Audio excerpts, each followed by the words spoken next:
ராதிகா, யோ கதவை தொலை ராதிகா. என்னக்கா இவ்வளவு பதட்டமா இருக்கீங்க? என்ன விஷயம்? நேத்து ஒரு பாயசம் பண்ணியிருந்தல, அது ஒரு கப்பு குடுமா ப்ளீஸ், அவசரம், சீக்கிரம் குடுமா. என்னது பாயாசமா? எவ்வளவு நக்கலா கேட்டீங்க. பரம்பரை பாயாசமா இல்ல பரம்பரை விஷமான? அதெல்லாம் நல்லா கொடுக்க முடியாது. அம்மா தெரியாம சொல்லிட்டேமா, மன்னிச்சுக்கம்மா. அவசரமா வேணும், அதிரப்பணம் குடுமா. நான் வந்து உங்களுக்கு ப்ளீஸ்.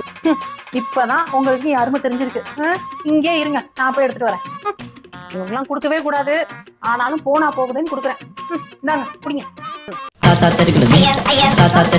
பாயாசம் வாங்கிட்டு போனீங்களே, ஒரு தேங்க்ஸ் சொல்றது கிடையாது, பாத்திரத்தை கொடுக்கறது கிடையாது. என்ன பொம்பளை நீங்க? போங்க, அந்த பாத்திரத்தை கொடுங்க கொஞ்சம். ஐயோ பாரு, மறந்தே போயிட்டா. சாரிமா, உன் பாயாசம் சிறப்பா வேலையை பண்ணிச்சு. கொஞ்சம் அப்படியே அந்த பக்கம் திரும்பி பாரு. யார் இந்த 2 பேரு? திருட்டு பசங்கம்மா, திருட வந்துட்டானுங்க. துப்பாக்கி வேற கையில. என்ன பண்றது தெரியல. அப்புறம் தான் உன் பாயசம் ஞாபகம் வந்துச்சு. ஒன்னாந்து தம்பி சாப்பிடுங்கன்னு கொடுத்தேன். தின்னுட்டு கொப்பாக்காம வந்துட்டாங்க. முடிஞ்சு என்ன பெரிய AK-47 உன் பாயசம் இருக்கே PK-47 ஏன் வந்தாலும் கழிப்பா மில்ட்ரிக்கே சப்ளை பண்ணலாமா?